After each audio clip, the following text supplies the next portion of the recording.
A pregnant bobcat, starving and barely breathing, collapsed on Margaret Chen's porch, while 6 rescued kittens pressed their tiny faces against the window glass. But it was Pip, the smallest runt she had nursed from the edge of death with an eyedropper, who began making sounds no domestic kitten should ever know, and what he did next would shatter everything we understand about the bond between wild and tame. Before we continue, don't forget to subscribe to the channel, like the video, and comment where in the world you're watching from. Let's go. The late autumn sun cast long golden shadows across the weathered porch of the old farmhouse in rural Tennessee, its peeling paint telling stories of decades past. Inside, 6 kittens pressed their tiny faces against the glass of the living room window, their curious eyes fixed on something that would change their lives forever. They had been rescued just 3 weeks earlier, abandoned in a cardboard box by the roadside, and now lived in the warm embrace of Margaret Chen's home. But none of them, not even the smallest runt of the litter named Pip, could have predicted what was about to unfold on the wooden planks just beyond that window pane. A creature from the wild, driven by desperation and guided by something that defied all logic, was about to collapse at their doorstep. And what would happen next would challenge everything we think we know about the boundaries between wild and domestic, between instinct and compassion. Margaret Chen had lived on this 20-acre property for nearly 40 years, ever since she and her late husband Robert had purchased it as newlyweds, with dreams of raising a family surrounded by nature. Now 72 years old, with silver hair pulled back in a practical bun, and eyes that still sparkled with the curiosity of her youth, Margaret had become something of a local legend. The neighbors called her the Cat Lady of Hawkins County, though not in the disparaging way such titles were sometimes meant. Over the past 2 decades, Margaret had rehabilitated and rehomed over 300 cats, working closely with local shelters and veterinarians to give abandoned and injured felines a second chance at life. Her current brood of 6 kittens represented her latest rescue mission, a litter discovered shivering in a rainstorm by a passing trucker who knew exactly where to bring them. The kittens had adapted remarkably well to their new environment. There was Oliver, the bold orange tabby who seemed to fancy himself the leader despite being only slightly larger than his siblings. Then came the twins, Luna and Stella, nearly identical gray tabbies who did everything together. Whiskers was a tuxedo kitten with a perpetually startled expression, while Maple had the most beautiful calico coat Margaret had ever seen. And then there was Pip, the smallest of them all, a tiny white and orange kitten who had arrived so weak and malnourished that Margaret had spent the first week feeding him with an eyedropper every 2 hours. Against all odds, Pip had survived, though he remained significantly smaller than his siblings and possessed an unusual sensitivity that Margaret found both touching and mysterious. It was Pip who first noticed the visitor. Margaret was in the kitchen preparing the afternoon feeding when she heard Pip's distinctive high-pitched mew, different from his usual vocalizations. She glanced into the living room to see all 6 kittens clustered at the window, their small bodies rigid with attention. Pip had his paws pressed against the glass, his tiny head tilted as if trying to understand something incomprehensible. What Margaret saw when she looked through that window made her heart stop. A bobcat lay collapsed on her porch, its spotted coat matted and dull, its ribs visible even from a distance. But it was not the animal's presence that made Margaret's breath catch in her throat. It was the unmistakable swell of the creature's belly, the telltale signs of advanced pregnancy that only someone with Margaret's experience would immediately recognize. This was not just a starving wildcat.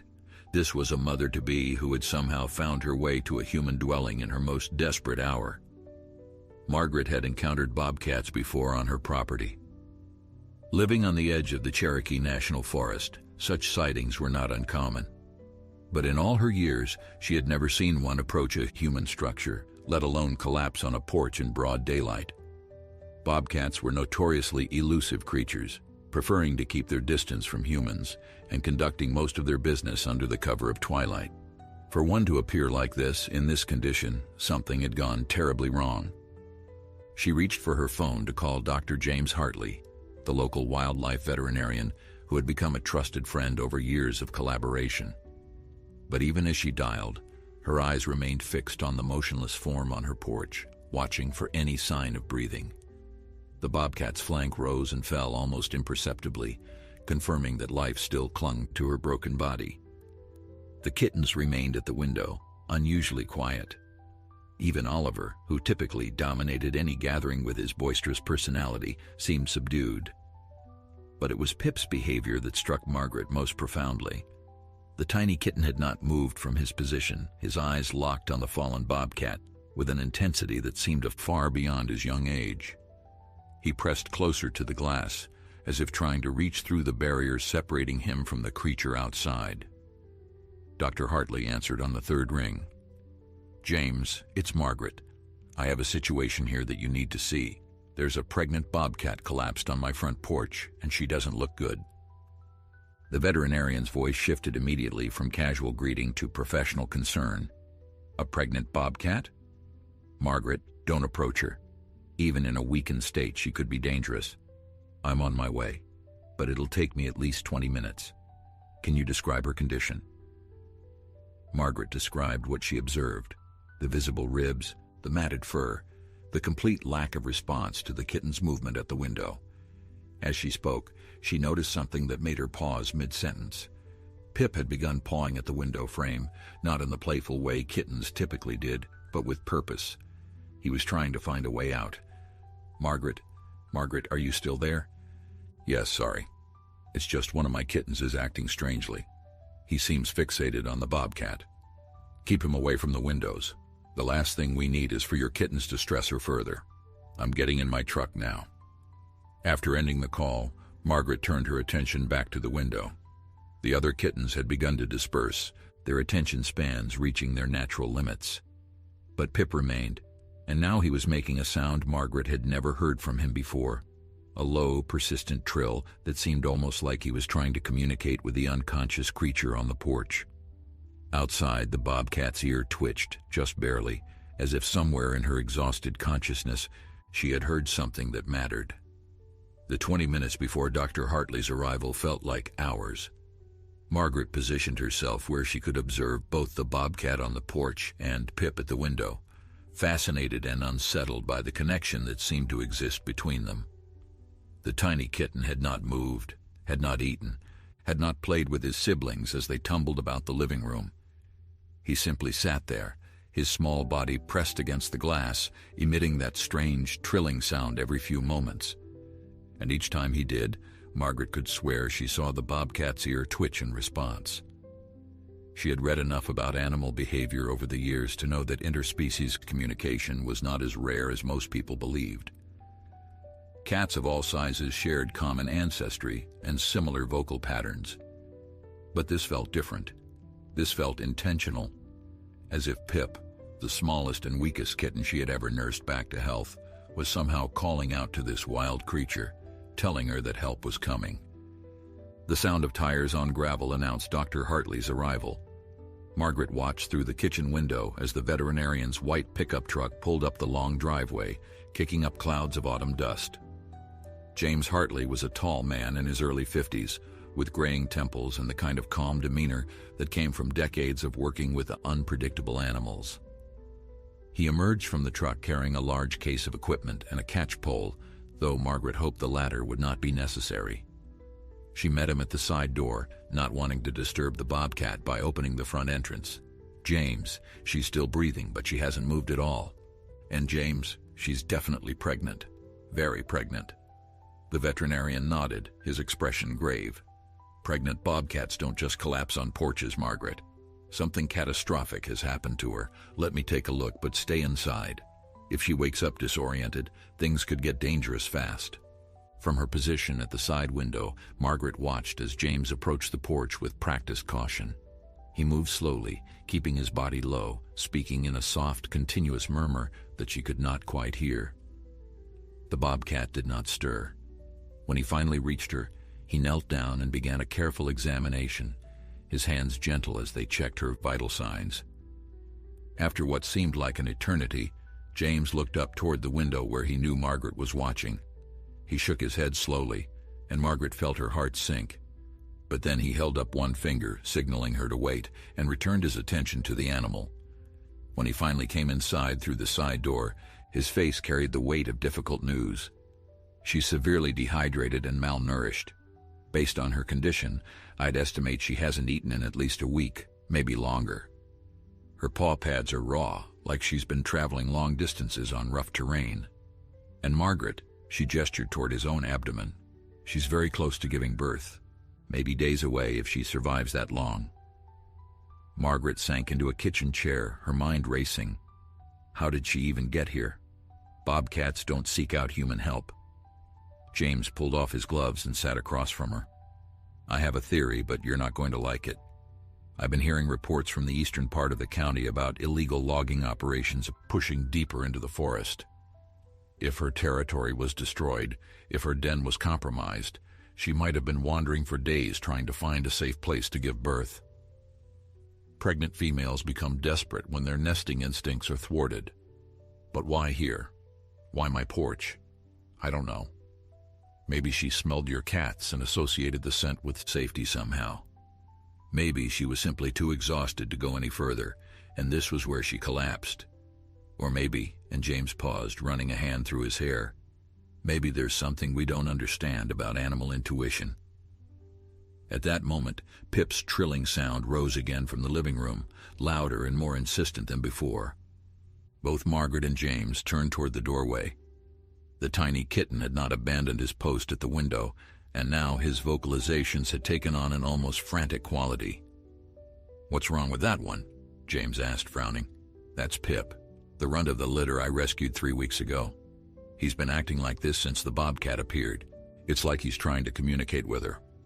James stood and walked to the living room, studying Pip with professional curiosity.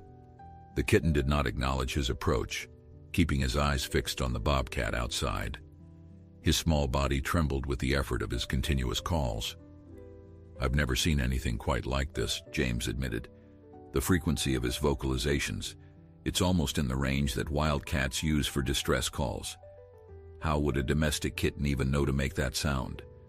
Margaret joined him, watching her smallest charge with growing amazement. "I don't know. Pip has always been different, more sensitive than the others.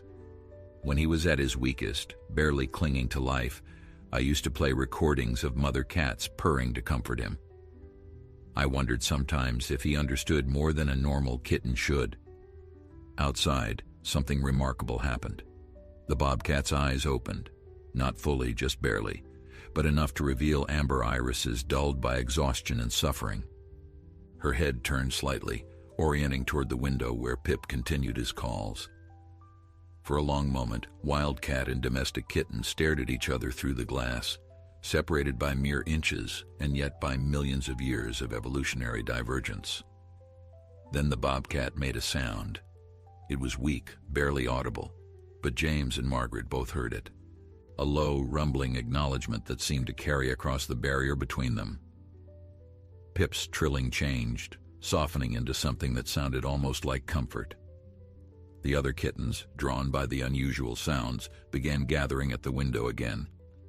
Oliver pressed close to Pip, for once not trying to dominate, but seemingly offering support. Luna and Stella flanked them on either side, their gray bodies forming a small honor guard. Even Whiskers and Maple approached, all 6 kittens now facing the window in a united front. The Bobcat's eyes moved across them, taking in each small face. Then, impossibly, she began to drag herself forward. Her movements were agonizingly slow, her weakened body barely responding to her commands, but she was pulling herself toward the window, toward the kittens, toward Pip. James put a hand on Margaret's arm. "She's too weak to be a threat, and I think she knows they're trying to help her." "What do we do?" Margaret whispered. "We save her," James replied, "and those babies she's carrying, because I think something extraordinary is happening here, and I want to see where it leads." The next hour unfolded with a delicate choreography that none of them could have anticipated. James returned to his truck for additional supplies, while Margaret watched over the Bobcat, who had managed to drag herself close enough to the window that her nose nearly touched the glass. The 6 kittens remained in their positions, a small assembly of witnesses to something none of them could fully comprehend. Pip had finally stopped his trilling, but his eyes never left the Bobcat's face, and every few moments the wildcat would blink slowly at him in what Margaret recognized as the feline gesture of trust and affection. When James returned, he carried a portable IV setup and several bags of fluid. If we're going to save her, we need to get fluids into her immediately. She's too dehydrated for her kidneys to function properly, and that's putting both her and the kittens at risk.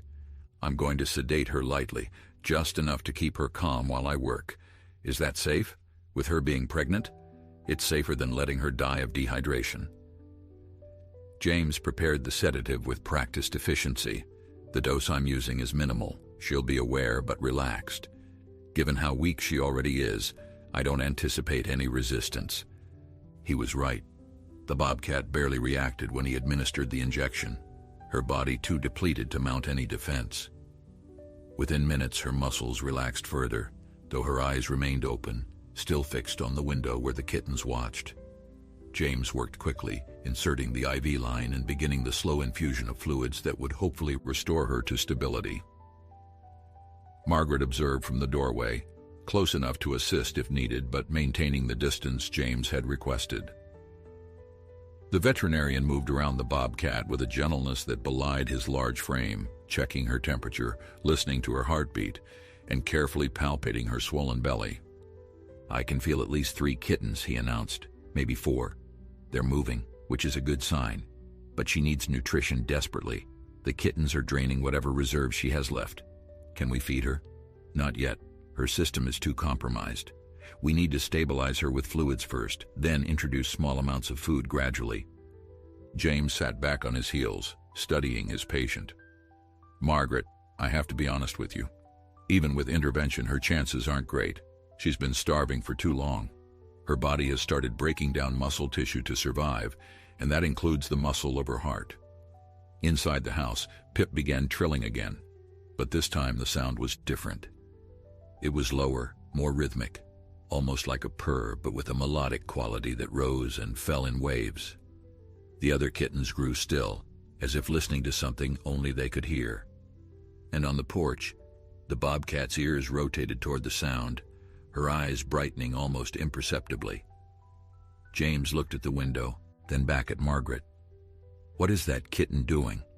"I don't know, but look at her. Look at how she's responding." It was true. The bobcat's breathing had steadied, her body relaxing into the wooden planks of the porch. The tension that had gripped her muscles began to release as Pip's strange song continued. James watched in silent amazement as the creature who should have been fighting for every breath instead seemed to be finding peace. "I've been a veterinarian for 30 years, James said quietly. "I've seen things I couldn't explain, animals that recovered when they shouldn't have, connections between species that defied logic. But this is something else entirely. That kitten is doing something to her. I don't know what or how, but he's doing something." Margaret made a decision. She walked into the living room and carefully picked up Pip, expecting him to protest at being removed from his post. Instead, the tiny kitten nestled against her chest, his trilling continuing without interruption. She carried him to the front door and looked at James through the glass. "Open it," she said. "Just a crack. Let her hear him more clearly." James hesitated, his professional caution warring with his curiosity. Then he nodded and pushed the door open just enough for the sound to travel through. The effect was immediate and startling. The bobcat's head lifted, her amber eyes focusing on the doorway where Pip's small form was visible in Margaret's arms. She made a sound then, a low churring noise that wildcats use to communicate with their young, and Pip responded in kind. For several minutes, the 2 cats called back and forth, domestic and wild, small and large, healthy and dying. The other kittens had gathered at Margaret's feet, silent and watchful. Even Oliver seemed to understand that something sacred was occurring, something that transcended the boundaries of species and circumstance. Finally, the bobcat lowered her head again, but her posture had changed. The desperate tension had left her body entirely, replaced by something that looked almost like hope. James checked her vitals and found that her heart rate had stabilized, her breathing had deepened, and the flutter of distress that had marked her condition was beginning to fade. "I don't believe it," he murmured. "Her stress hormones must be dropping. Whatever that kitten is doing, It's working better than any sedative I could have given her." Margaret looked down at Pip, who had finally ceased his trilling and was now purring contentedly against her chest. "You knew, didn't you?" she whispered to him. "Somehow you knew she needed you." James closed the door gently and stood up, brushing off his knees. "She needs to be moved somewhere protected. The temperature is going to drop tonight, and in her condition, she can't regulate her body heat. Do you have a space we could set up for her?" "The barn," Margaret said immediately. "The old horse stall. It's enclosed but has ventilation, and I can set up heat lamps." "But James, my cats use that barn too. The ferals I've been working with, they shelter there." The veterinarian considered this. "Normally, I'd say to keep them separated. Wild and domestic cats shouldn't mix, especially when one is pregnant and stressed. But after what I just witnessed," he looked at Pip, still nestled in Margaret's arms, "I'm beginning to think normal rules don't apply here."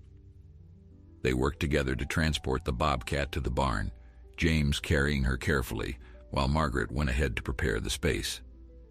The wildcat remained docile throughout, her eyes occasionally seeking out their window where the kitten still watched, and somehow, against all odds, she was still alive. The old horse stall had not housed a horse in over 15 years, not since Margaret's beloved mare Rosie had passed away at the age of 28. But Margaret had maintained the space with the same care she applied to everything else on her property, keeping the wooden walls sound and the floor covered with fresh straw. Now, as she arranged heat lamps and water bowls, the stall was being transformed into something it had never been before, a sanctuary for a creature of the wild. James settled the Bobcat onto a thick bed of blankets Margaret had brought from the house. The wildcat's eyes were half closed, her body still under the influence of the mild sedative, but her breathing was stronger than it had been an hour ago. The IV line remained attached, the slow drip of fluids continuing its life-saving work. Around them, the barn cats had emerged from their hiding places to observe the newcomer with wary curiosity. Margaret counted 7 of them, the ferals she had been working with for the past 2 years. They were not truly wild, these cats, but they were not quite domestic either. They existed in that liminal space between worlds, accepting Margaret's food and occasional touch while maintaining their independence. Now they watched from the rafters and shadowed corners as a genuine wildcat was installed in their territory. "They're not happy," James observed, noting the flattened ears and bristled fur of the nearest feral, a scarred orange Tom Margaret called General. "They'll adjust. They always do." Margaret finished arranging the heat lamps and stepped back to survey her work. The stall was warm now, almost cozy, the golden light creating a pocket of safety against the cooling autumn evening. "What do we do about food?" "I'm going to run back to my clinic for some supplies. High-calorie recovery formula, the kind we use for malnourished rescues. She needs calories desperately, but her stomach won't be able to handle solid food yet." James checked his watch. "I should be back within an hour. Can you stay with her?" "Of course. But what about my kittens?" James paused at the barn door. "Bring them out here, especially that little one, Pip. I know it goes against every protocol I've ever learned, but I think she needs him more than she needs the medicine." After James left, Margaret returned to the house to gather the kittens. They came willingly, even eagerly, as if they had been waiting for exactly this invitation. She carried them in a large basket, their small bodies nestled together for warmth, and made her way back to the barn. The feral cats watched her pass with their usual wariness, but none of them fled. They seemed to understand that something unusual was happening, something that required their tolerance, if not their participation. When she set the basket down near the Bobcat stall, Pip immediately scrambled over the side and approached the gate. The other kittens followed more cautiously, but they followed nonetheless. Margaret opened the stall door just wide enough for the kittens to enter, her heart pounding at the risk she was taking. A bobcat, even a weakened one, could kill a domestic kitten with a single swipe of her paw. But something told Margaret that this bobcat would not hurt these kittens. Something told her that the bond she had witnessed was real. Pip was the first to approach the wildcat, his tiny legs carrying him across the straw-covered floor with determined purpose. The bobcat's eyes opened as he drew near, tracking his movements with an intensity that made Margaret hold her breath.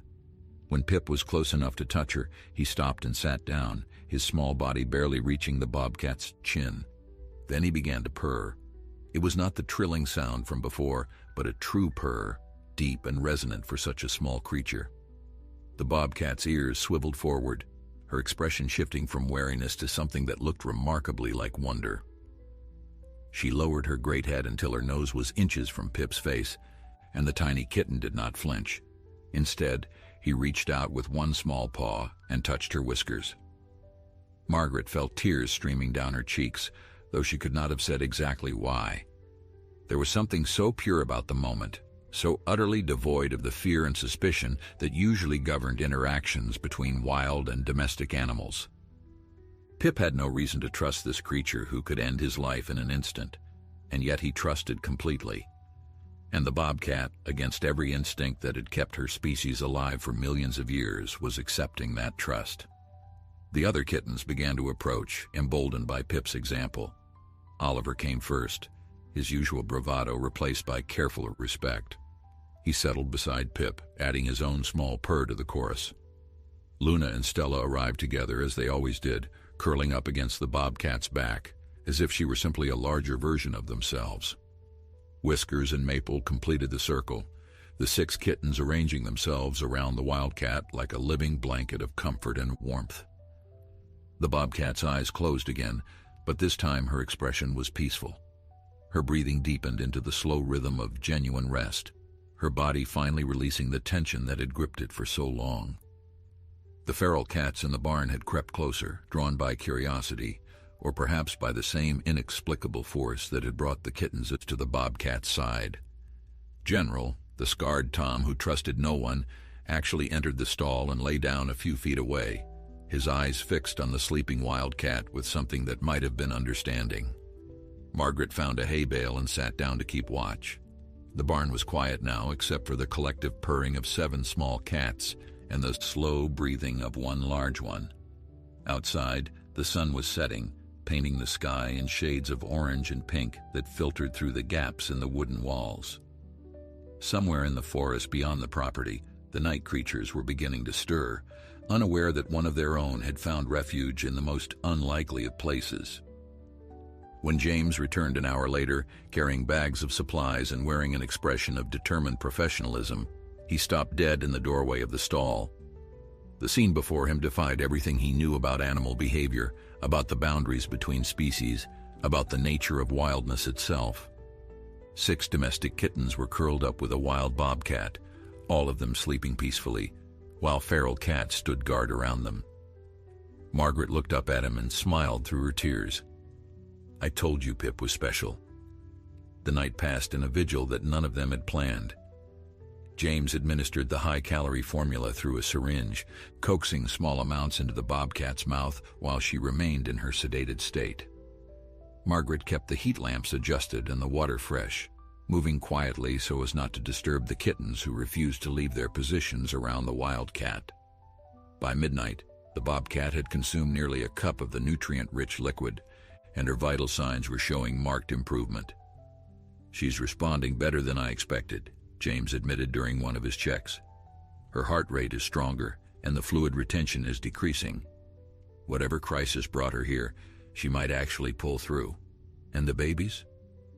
James placed his stethoscope against the bobcat's swollen belly, listening intently. Still moving, still alive. But Margaret, even if she survives, giving birth in her condition will be incredibly risky. Her body has been using every resource to keep itself alive. There might not be enough left to nurture the kittens once they're born. Margaret looked at Pip, who had not moved from his position near the bobcat's head all night. The tiny kitten was awake now, his blue eyes fixed on the wildcat's face with an intensity that seemed far beyond his young age. "What if we supplemented, like I did with Pip when he was failing? Bobcat kittens aren't domestic cats.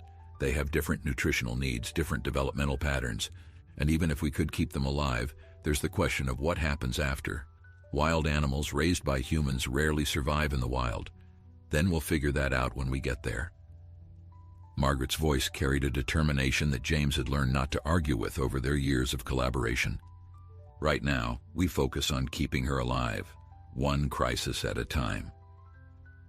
Dawn broke over the Tennessee hills with a gentle warmth that belied the cold night that had preceded it. Margaret had dozed fitfully on her hay bale, waking every hour to check on her charges. The kittens had shifted positions during the night, but none of them had left the stall. Even now, as morning light filtered through the barn's weathered boards, they remained clustered around the Bobcat like a protective honor guard. The wild cat herself was awake, her amber eyes clear and alert in a way they had not been the day before. She lifted her head when Margaret approached, but there was no aggression in her gaze, only a weary acknowledgement of the human who had given her shelter. The transformation was remarkable. Where yesterday there had been a creature on the edge of death, today there was one who had decided to fight for life. "Good morning," Margaret said softly, kneeling beside the stall gate. "You look better. Are you hungry?" As if in answer, the Bobcat's stomach growled audibly. Margaret laughed, a sound of pure relief that echoed through the quiet barn. James had left more of the recovery formula, and she prepared a bowl with trembling hands. The Bobcat watched her every movement but made no move to flee or attack. When Margaret placed the bowl within reach, the wild cat leaned forward and began to lap at the liquid with careful deliberation. The kittens woke one by one, stretching and yawning in the manner of cats everywhere. Pip was the last to stir, and when he did, he immediately moved closer to the Bobcat, pressing his small body against her chest. The wild cat paused in her eating to look down at him, and Margaret witnessed something she would never forget. The Bobcat began to groom Pip, her rough tongue moving over his small head with the same careful attention a mother cat would give to her own offspring. The other kittens watched with apparent fascination, and soon Oliver was pressing forward, demanding his own share of attention. The Bobcat obliged, her tongue moving from Pip to Oliver and back again. Within minutes, all 6 kittens were clustered beneath her chin, receiving grooming from a creature that should have viewed them as prey rather than family. Margaret retreated to the barn door, not wanting to intrude on the moment. James arrived shortly after, carrying fresh supplies and wearing the rumpled look of someone who had caught only a few hours of sleep. His expression when he saw the scene in the stall mirrored what Margaret had felt earlier, a mixture of disbelief and wonder. "She's grooming them," he said unnecessarily. "A wild Bobcat is grooming domestic kittens. She's a mother, or she will be soon. Maybe her instincts don't distinguish between species when it comes to caring for the young." James shook his head slowly. "I need to document this, for research purposes, of course, but also because no one would believe me otherwise." He pulled out his phone and began recording, capturing the unprecedented scene of interspecies nurturing that was unfolding in the old horse stall. The Bobcat seemed unbothered by the attention, continuing her grooming until each kitten had received their share of maternal care. Only then did she return to her food, eating with an appetite that suggested her body was finally ready to heal. The morning brought other visitors as well. Word had spread through the network of animal lovers and wildlife enthusiasts that Margaret had taken in an unusual guest. By 10 o'clock, her phone had rung a dozen times with offers of help, expressions of concern, and requests to see the miraculous Bobcat who had sought human aid. Margaret declined most of the requests, wanting to protect the wildcat's recovery from unnecessary stress, but she accepted help from a few trusted friends who arrived with supplies and fresh hands. Among them was Elena Vasquez, a wildlife photographer who had been documenting Margaret's work with feral cats for the past year. Elena was a quiet woman in her 30s, with keen dark eyes that missed nothing, and a patience that allowed her to capture images others never saw. When Margaret led her to the barn and showed her the scene in the stall, Elena stood in silence for a long moment before raising her camera. "This is going to change everything," she said finally. "People need to see this. They need to understand what's possible when we stop drawing lines between wild and tame." "She's not a story," Margaret replied firmly. "She's a living creature who came here for help. She can be both." Elena lowered her camera and met Margaret's eyes. "Let me document this properly. Not for sensationalism, but for education. If this bobcat survives, if she gives birth and raises her kittens with your cats as family, it could transform how people think about wildlife rehabilitation. Margaret considered the offer, her eyes returning to the stall where Pip had once again positioned himself beside the bobcat's head. The tiny kitten looked up at her with those knowing blue eyes, and Margaret made her decision. Margaret agreed to Elena's proposal with conditions: no flash photography, no sudden movements, no sharing images until Margaret approved them. Elena accepted these terms without argument, understanding that the welfare of the animals came before any story. She set up a small observation area near the barn, using long lenses and natural light to capture the remarkable scenes unfolding in the old horse stall. 3 days passed in a rhythm of feeding, monitoring, and quiet observation. The bobcat, whom Margaret had begun calling Grace for the unexpected gentleness she displayed toward the kittens, grew stronger with each passing hour. James visited twice daily, marveling at her recovery and updating his notes with observations that challenged everything the veterinary literature said about wildcat behavior.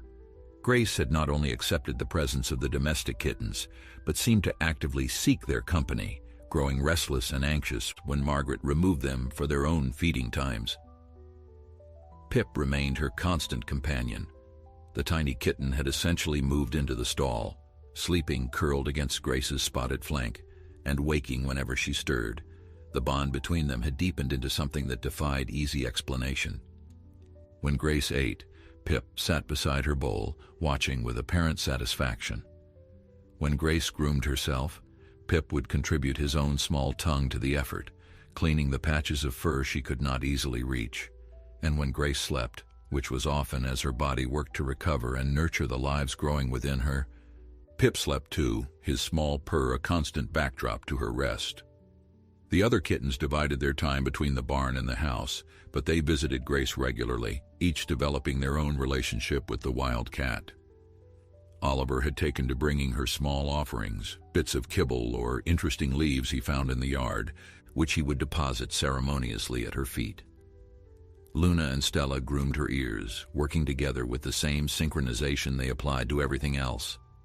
Whiskers had overcome his nervous nature enough to sleep beside her during the day, and Maple had discovered that Grace's spotted coat made an excellent backdrop for her own calico patterns. On the 4th day, Grace began to show signs of restlessness that James recognized immediately. "She's entering labor," he told Margaret during his morning visit. "It could still be hours or even a day away, but her body is preparing." Margaret felt a surge of anxiety that she tried to hide. "What do we need to do? Nothing yet. Bobcats have been giving birth without human assistance for millions of years. Our job is to be ready if something goes wrong, but otherwise to stay out of her way." James paused, looking at Pip, who had positioned himself at Grace's head and was trilling softly. "Although I have to say, if that little one wants to stay, I wouldn't argue. He seems to know what he's doing better than either of us." The day passed slowly, thick with anticipation. Elena maintained her quiet vigil, capturing images of Grace as she paced the stall, lay down, stood up, and paced again. The feral cats had gathered outside the stall in unprecedented numbers, their usual territorial disputes forgotten as they waited for something they seemed to understand was coming. Even General, the scarred Tom who trusted no one, had taken up a position directly outside the stall door, his battle-worn face fixed on Grace with an expression of watchful concern. As evening approached, Grace's restlessness intensified. She began making low vocalizations, sounds that carried equal parts discomfort and determination. Margaret wanted desperately to comfort her, but James had been clear that human interference during birth could cause more harm than good. Instead, she sat on her hay bale and watched, her hands clasped tightly in her lap, her prayers silent but fervent. Pip had not left Grace's side all day. As her contractions began in earnest, the tiny kitten positioned himself where she could see him, his blue eyes locked on her amber ones. He began the trilling sound that had first drawn her attention on the day of her arrival, but now it had a different quality. It was softer, more rhythmic, almost like a lullaby. Grace focused on him as her body worked to bring new life into the world, and Margaret could swear she saw the wild cat draw strength from the small domestic kitten who had become her anchor. The first kitten arrived just as the sun touched the horizon, painting the barn in shades of gold and amber that matched Grace's eyes. It was small, even for a bobcat, and for a terrifying moment it did not move. Grace immediately began cleaning it with her tongue, rough strokes designed to stimulate breathing and circulation. Margaret held her breath, her nails digging into her palms. Then, miraculous and beautiful, the tiny form let out a high-pitched cry and began to squirm. Grace made a sound then, a deep rumbling purr that vibrated through the stall. Pip responded in kind, his small purr joining hers in a duet of welcome. The first kitten found its way to Grace's belly and began to nurse, its survival instincts intact despite the rough beginning. The second kitten came more easily, followed by a third. Each time, Grace performed the same ritual of cleaning and stimulation, and each time the newborn responded with the cry of life. Margaret counted them through her tears, 3 spotted bundles of life that had no idea how close they had come to never existing at all. But Grace's labor was not finished. She continued to contract, her body straining with an effort that seemed beyond what she should have to give. James moved closer, his expression shifting from relief to concern. "There's another one," he said quietly, "but something's wrong. It's not positioned correctly." Margaret stood, her heart hammering. "What do we do? I might have to intervene, but if I do, she might panic. Even weak, a bobcat in distress is dangerous." Before either of them could act, Pip did something that made them both freeze in astonishment. The tiny kitten walked directly to Grace's belly and began to knead, the same motion newborn kittens use to stimulate milk flow, but applied now with deliberate pressure to the spot where the fourth kitten was stuck. Grace looked down at him, her eyes clouded with pain, but she did not push him away. Instead, she seemed to relax slightly, her body responding to his touch. James watched in silent amazement as Pip continued his careful kneading, his small paws working with a precision that seemed impossible for a kitten his age. Grace's breathing steadied, her contractions becoming more coordinated, less frantic. Whatever Pip was doing, it was helping. Margaret gripped James's arm, both of them too afraid to move and break the spell of whatever was happening in that straw-covered stall. Minutes passed like hours. Pip's movements never faltered, his small body pressed against Grace's side as he worked. The 3 newborn bobcats nursed contentedly, oblivious to the crisis their fourth sibling was causing. The feral cats outside the stall had gone completely silent, their usual nighttime sounds replaced by a watchful stillness that seemed to encompass the entire barn. Then Grace let out a sound that was half growl, half cry, and her body convulsed with a final powerful contraction. Pip stepped back just as the fourth kitten emerged, smaller than its siblings and alarmingly still. Grace immediately began cleaning it, her tongue working with desperate urgency, but the tiny form did not respond. Margaret felt her heart breaking as she watched the mother cat try again and again to stimulate life into her smallest offspring. Pip approached the motionless kitten and did something that made Margaret gasp. He lay down beside it, pressing his small warm body against the cold newborn, and began to purr. Not the trilling sound, not the rhythmic lullaby, but a deep resonant purr that seemed to vibrate through both small bodies. He stayed there, his eyes closed, his entire being focused on the simple act of sharing warmth and life with a creature who had none. 1 minute passed, then 2. James had begun to shake his head, preparing to deliver the news that nature sometimes took as much as it gave, when the fourth kitten twitched. It was small, barely perceptible, but it was movement.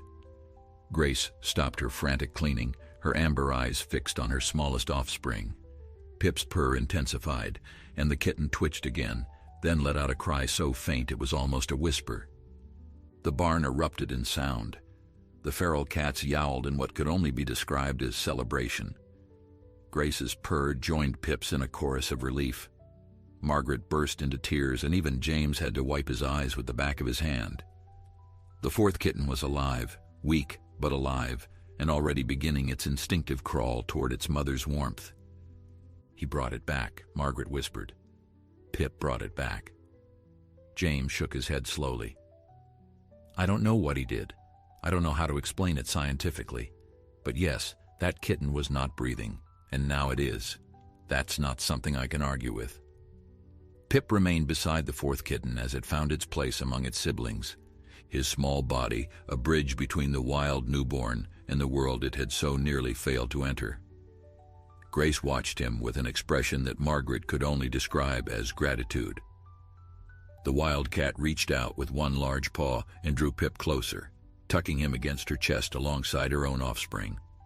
The tiny domestic kitten fit perfectly among the spotted bobcat newborns, as if he had always belonged there. The night deepened around them, but no one slept. Elena had captured everything on camera, her eyes wet with tears she did not bother to hide. James monitored the newborns with gentle hands, confirming that all four were nursing and that Grace's vital signs remained stable despite the exhausting birth. Margaret sat on her hay bale and watched the scene before her, trying to commit every detail to memory. The other kittens had gathered at the stall door, their small faces peering through the gaps with obvious curiosity. Oliver was the first to venture inside, approaching Grace with the careful respect she demanded. The bobcat watched him come, her body tense with protective instinct, but she did not growl or swipe. When Oliver lay down a respectful distance from the newborns, Grace's tension eased.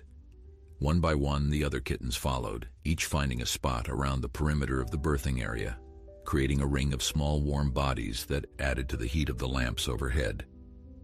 By morning, the barn had become something none of them had ever imagined. A wild bobcat and her 4 newborn kittens lay at the center of a gathering that included 6 domestic kittens, 7 feral cats, and 2 exhausted humans who had witnessed something they would spend the rest of their lives trying to understand. The boundaries between wild and tame had not just blurred, they had dissolved entirely, replaced by something new and unprecedented. Dr. James performed his morning checks with trembling hands, still shaken by what he had witnessed the night before. All 4 bobcat kittens were thriving, including the smallest one, who had latched onto nursing with a determination that belied its rough beginning.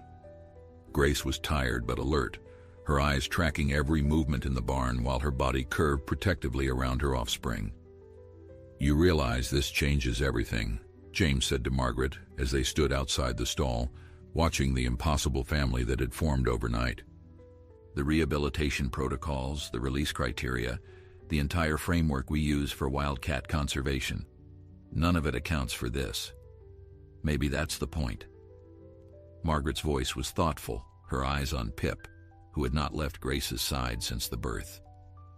"Maybe we've been so focused on keeping wild and domestic separate that we forgot to ask whether that's what the animals actually want." James considered this, his scientific mind wrestling with what his eyes had shown him. There will be people who say we've done more harm than good, that by allowing this bond to form, we've compromised Grace's wildness, made it impossible for her to return to where she belongs. "Look at her," Margaret replied. "Look at her kittens. Does that look like harm to you?" Grace had lifted her head at the sound of their voices, her amber eyes meeting Margaret's with the same trust she had shown since the day Pip had first called to her through the window. Her 4 spotted kittens nursed contentedly at her belly, their small bodies growing stronger with every passing hour. And curled against her chest, accepted as fully as any of her natural offspring, was Pip, the smallest kitten who had somehow become the biggest part of this extraordinary story.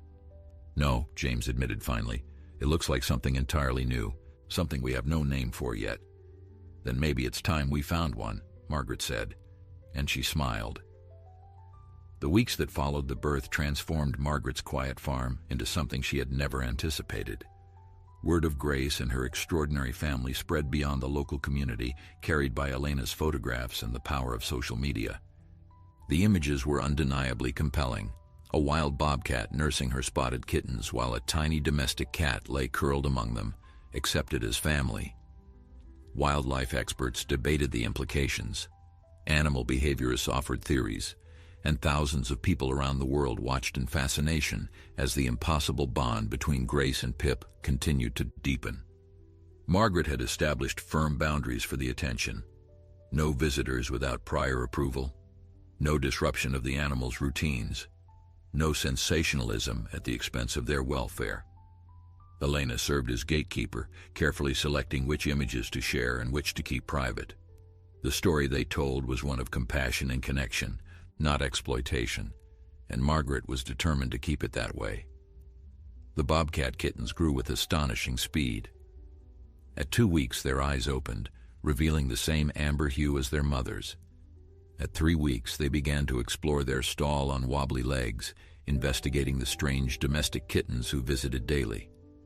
By 4 weeks, they were playing with their wild siblings and their adopted ones alike, tumbling and pouncing in games that transcended species boundaries. The smallest kitten, the one Pip had helped bring back to life, showed a particular attachment to his tiny savior. Margaret had named him Ember for the spark of life that had so nearly failed to catch. Grace's recovery continued to exceed all expectations. Her coat regained its glossy sheen, her muscles rebuilt themselves, and the haunted look in her eyes faded to be replaced by the watchful contentment of a mother whose children were safe.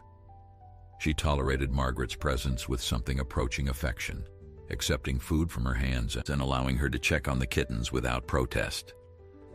But it was Pip who remained her truest companion, the small orange and white kitten who had somehow bridged the vast gulf between their worlds. James visited regularly, documenting the kitten's development with the thoroughness of a researcher who knew he was witnessing something unprecedented. He had contacted colleagues at universities and wildlife organizations, sharing his observations with those who might help make sense of what was happening. The responses ranged from skepticism to wonder, but all agreed that the situation demanded careful study and consideration.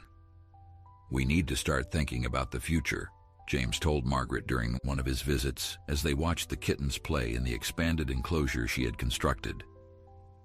"Grace is fully recovered now. In normal circumstances, we would be preparing her for release back into the wild." Margaret's heart clenched at the words, though she had known this conversation was coming. "And the kittens? That's the challenge. Wild bobcats typically stay with their mothers for about a year, learning the skills they need to survive on their own. If we release Grace now, the kittens would go with her, but their attachment to Pip and the other domestic cats complicates things. They might not develop the wariness of humans that wild bobcats need to survive, so what are our options?" James sighed, running a hand through his graying hair. "There are specialized facilities that take in bobcats that can't be released. They provide large, naturalistic enclosures where the animals can live out their lives in semi-wild conditions. It's not perfect, but it's better than captivity in a traditional sense. And Grace would accept that? Being confined forever? That's what I don't know. She came here seeking help and she found it, but she's a wild animal at her core. Eventually that wildness will reassert itself. The question is whether she'll want to leave when it does, or whether the bond she's formed here will hold her." Margaret watched Grace, who was supervising the kittens' play, with patient attention. The bobcat's eyes occasionally drifted to the tree line visible beyond the barn's open doors, and Margaret recognized the look. It was the same expression she sometimes saw on the feral cats, the ones who lived in that space between worlds, a longing for something they could not quite name. "What does she want?" Margaret asked, more to herself than to James. "How do we know what's best for her when we can't ask?" The answer came from an unexpected source. Pip, who had been dozing in a patch of sunlight, suddenly stood and walked to Grace's side. He pressed his small body against her large one and began to purr, and Grace responded by lowering her head to groom him with gentle strokes of her tongue.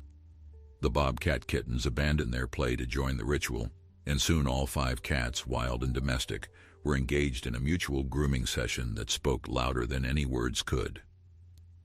"Maybe we're asking the wrong question," James said slowly. "Maybe it's not about what's best for her as a bobcat, but what's best for her as Grace, this particular individual who has formed these particular bonds. Can you even approach it that way? Doesn't wildlife rehabilitation have to be about the species, not the individual?"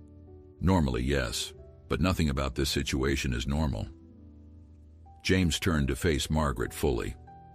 "I've spent 30 years working with wildlife, and I've always believed that our job was to minimize human impact, to return animals to their natural state as quickly as possible. But watching Grace and Pip has made me wonder if that's always the right approach.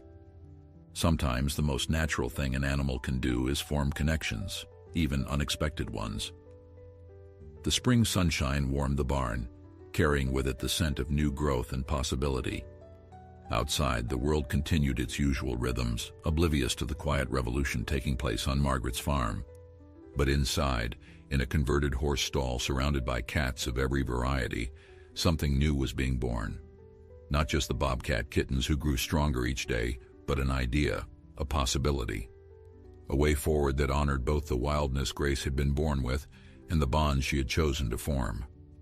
Margaret made a decision, one that had been forming in her heart since the day Pip had first pressed his small paw to the window glass. "We're going to let her choose," she said. "When the time comes, we'll open the gate, and whatever she decides, we'll respect it." Summer arrived in the Tennessee hills with its full complement of heat and humidity, transforming the landscape into a lush green tapestry that hummed with life. The Bobcat kittens were 3 months old now, nearly the size of adult domestic cats, and displaying the independent spirits that would eventually carry them into adulthood. They had learned to hunt by stalking grasshoppers and mice in the expanded outdoor enclosure Margaret had built, their wild instincts emerging with each passing day. But they had also learned something else, something that no wild bobcat had ever been taught. They had learned to trust. Grace watched her offspring with the particular intensity of a mother who knows her time of guidance is limited.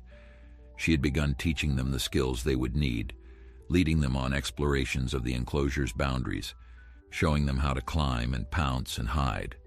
But she also allowed them their continued connection to the domestic cats, understanding perhaps that the world they would inhabit was not the same world she had been born into. The forest that had once been her home was still out there, visible beyond the fence line, but the path back to it was no longer clear. Margaret had noticed the change in Grace over the past few weeks.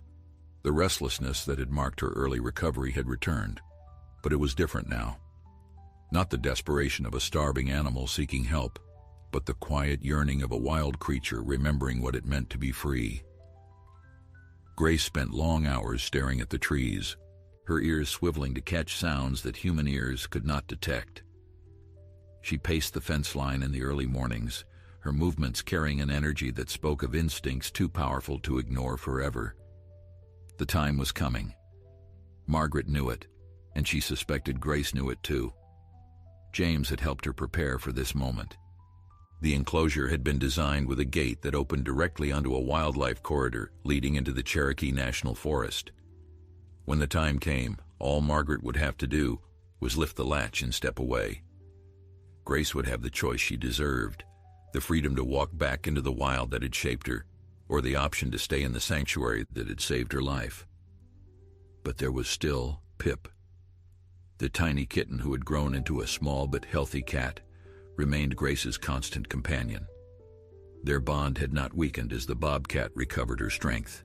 If anything, it had deepened, evolving into something that resembled the partnership of equals rather than the dependency of rescue.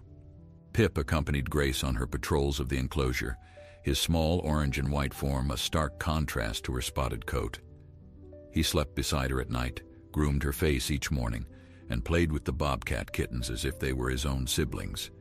Whatever Grace decided about her future, Pip would be affected. Margaret had spent many sleepless nights wrestling with this question. If Grace chose to leave, would Pip try to follow? Could a domestic cat survive in the wild even briefly? The thought of losing him to the forest filled her with dread, but she also understood that the choice could not be hers to make. She had promised to let Grace decide, and that promise extended to all the consequences her decision might bring. On the morning she had chosen for the gate opening, Margaret woke before dawn. The summer air was cool and sweet, carrying the scent of honeysuckle and distant rain. She dressed quietly and made her way to the barn, where the animals were just beginning to stir. The domestic kittens, now fully grown cats themselves, greeted her with their usual enthusiasm. Oliver wound around her legs demanding breakfast. Luna and Stella appeared from their shared hiding spot in the hay. Whiskers and Maple followed at a more dignified pace, but Pip was not among them. She found him in the enclosure with Grace, the two of them sitting side by side facing the tree line. The Bobcat kittens were awake as well, arranged in a loose semicircle behind their mother. There was something ceremonial about the scene, as if they had all been waiting for Margaret to arrive and complete the gathering. "Good morning," Margaret said softly, approaching the gate. "I think you know why I'm here." Grace turned to look at her, those amber eyes holding depths of understanding that no scientific explanation could adequately capture. The bobcat rose and stretched, her powerful muscles rippling beneath her spotted coat. She was fully recovered now, strong and healthy and capable of surviving anything the wild might throw at her. The question was whether she still wanted to. Margaret's hand trembled as she reached for the latch. She had rehearsed this moment 100 times, but now that it had arrived, the weight of it threatened to overwhelm her. She was about to give a wild animal back to the wilderness, but she was also about to potentially lose friends she had come to love. The Bobcat kittens, each of whom she had helped bring into the world. Ember, the smallest one, who owed his life to Pip's inexplicable intervention. And Pip himself, the tiny runt who had somehow become the heart of this extraordinary family. The latch clicked open, the gate swung wide, and beyond it, the forest waited. Grace did not move immediately. She stood at the threshold, her nose testing the air, her ears cataloging every sound. Behind her, the bobcat kittens watched with the intensity of young animals learning the most important lesson of their lives. And beside her, Pip sat with perfect stillness, his blue eyes fixed on the trees that could swallow them all. Then Ember did something that changed everything. The smallest bobcat kitten, the one who had almost died and been brought back by the warmth of a tiny domestic cat, walked forward and pressed his spotted head against Pip's side. He made a sound, a low chirring that Grace herself used to comfort her young, and then he looked up at his mother with eyes that seemed to ask a question that had never been asked before. Grace turned from the open gate to look at her son, at Pip, at the domestic cats who had gathered at the barn door to witness this moment, at Margaret, who had given them all a second chance at life. And in that turning, that simple pivot away from the wild and toward the family she had found, Margaret saw her answer. Grace did not leave that day. She stood at the open gate for a long moment, the forest calling to her with all its ancient voices, and then she turned and walked back to Pip's side. The bobcat kittens followed their mother, and together the unlikely family retreated to the shade of the old oak tree that had become their favorite gathering spot. Margaret closed the gate with tears streaming down her face, understanding that she had witnessed not a rejection of wildness, but a redefinition of it. The summer passed in a golden haze of growth and change. Grace's kittens continued to develop their hunting skills within the enclosure, which Margaret and James expanded to include more natural terrain. They caught mice and rabbits, climbed trees, and practiced the stealth that their species had perfected over millennia. But they also continued to play with the domestic cats, to seek out human attention, and to demonstrate an adaptability that challenged every assumption about what wild animals could become. James documented everything with the thoroughness that had defined his career. He published his observations in wildlife journals, presenting the case study that would become one of the most discussed papers in the field of animal behavior. The scientific community remained divided on what Grace's story meant for wildlife rehabilitation, but the conversation had begun. The old certainties about keeping wild and domestic strictly separate were being questioned, examined, and in some cases revised. Elena's photographs reached audiences around the world, telling a story that transcended language and culture. The images of Grace grooming Pip, of Bobcat and domestic kittens playing together, of Ember pressing his head against his tiny savior, touched something deep in people who had never given wildlife rehabilitation a moment's thought. Donations poured into Margaret's operation, allowing her to expand her work and help more animals than ever before. But it was the quiet moments that mattered most to Margaret. The early mornings when she would find Grace and Pip sitting together on the observation platform, watching the sunrise paint the hills in shades of rose and gold. The evenings when all the cats, wild and domestic alike, would gather in the barn for a communal rest that defied every boundary humans had tried to impose on the natural world. The way Ember would seek out Pip whenever he was frightened or uncertain, finding in the small domestic cat a comfort that went beyond species or instinct. As autumn approached, bringing with it the first hints of cooler weather. A decision had to be made about the Bobcat kittens. They were nearly full-grown now, displaying the independence and capability that would serve them well in the wild. James had identified suitable territories in the national forest, areas with abundant prey and minimal human presence.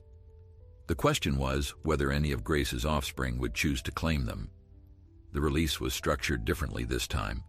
Instead of a single gate opening, Margaret created a series of corridors that led gradually from the enclosure into the forest. The Bobcat kittens could explore at their own pace, venturing further each day until they found territories that called to them.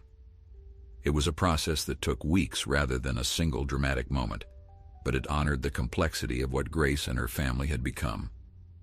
2 of the kittens chose the wild. They slipped away on successive autumn nights, their spotted forms disappearing into the darkness that had always been their birthright. Margaret tracked them through the GPS collars James had attached, watching with pride as they established territories, hunted successfully, and began the solitary lives that bobcats had lived for millions of years. They were wild, truly wild, in a way that their mother had never quite managed to become again. But Ember stayed, and so did his sister, whom Margaret had named Hope, for the feeling she inspired in everyone who witnessed her gentle nature. These 2 bobcat kittens, born in a horse stall surrounded by domestic cats, had formed bonds too strong to break. They remained in the expanded enclosure with Grace and Pip, a permanent family that existed nowhere else on Earth. Margaret eventually applied for the permits necessary to maintain bobcats in captivity, a process that required inspections, paperwork, and the kind of bureaucratic patience she had never imagined herself possessing. James served as her advocate, using his professional reputation to vouch for the unique circumstances of her situation. The permits were granted, with conditions that Margaret exceeded at every turn. Years passed, each one bringing its own joys and challenges. Grace lived to the age of 14, remarkable for a bobcat, her final years spent in the peaceful routine she had chosen over the dangers of the wild. Pip passed just months after her, as if he could not imagine a world without the spotted companion he had saved on that desperate autumn day. Margaret buried them together beneath the oak tree, their graves marked by a simple stone that read, "Only Family." Ember and Hope continued to thrive, eventually producing kittens of their own who were raised with the same unusual philosophy that had shaped their parents. Some chose the wild when they came of age, others stayed.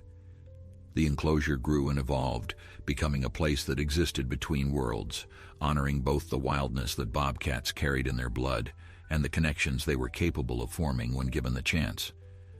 Margaret lived long enough to see the center named in her honor, a facility dedicated to the idea that wild and domestic were not opposites, but points on a spectrum. She trained the next generation of wildlife rehabilitators, teaching them the lessons that Grace and Pip had taught her. Trust your instincts, honor the bonds that form, and never underestimate the capacity of any creature, wild or tame, to love beyond the boundaries that nature seems to have set. On her last morning, Margaret sat on the porch where Grace had collapsed so many years before, watching the sunrise paint the Tennessee hills in familiar shades of gold. In the enclosure beyond the barn, Ember's grandchildren were waking, their spotted coats catching the early light. And beside her, curled on the same cushion where Pip had once sat, was a small orange and white kitten named Second Chance, the latest in a line that stretched back to that extraordinary autumn day. Some stories, Margaret thought as she closed her eyes for the final time, do not really end. They simply become part of a larger story, one that continues long after the original tellers have gone. And in the barn, as if in answer, a bobcat began to purr.